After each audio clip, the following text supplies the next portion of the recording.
how did you decide that this is the way forward, that New England needed a MLR franchise team and that this is what's going to happen?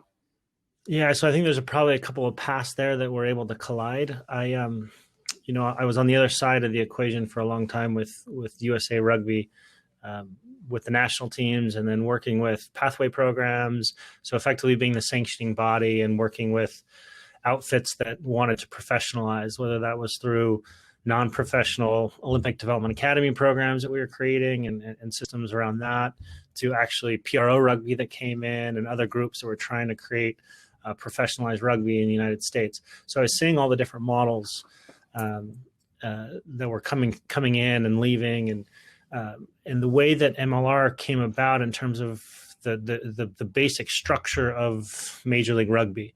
It's a single entity.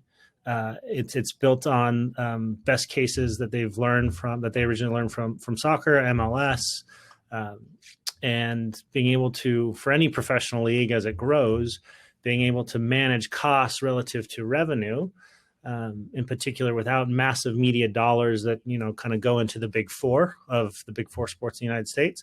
You really have to be really successful at live events, because that's where your revenue comes from. Selling tickets, selling food and beverage, selling parking, basically being really good at that to build your fan base so that the media dollars can come in time, right? That's how kind of the models work.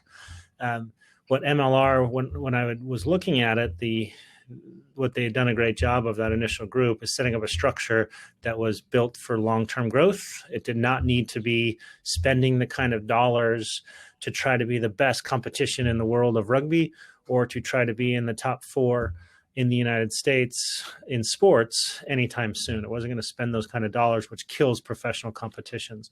The vast majority of them die because of that. And so there's a really nice model there. And for me, I've always wanted to make sure we continue to offer opportunities to grow the game. And I thought that this might be a good one, seeing it from the other side.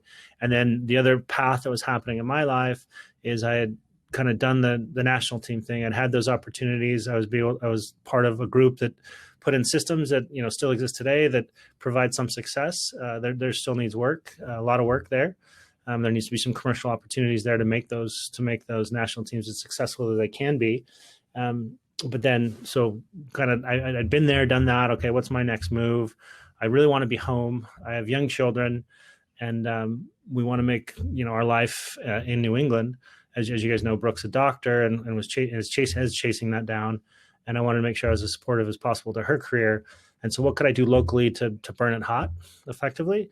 And kind of looking at all the various options. And when Eric and I sat down, Major League Rugby made the right sense based on its model.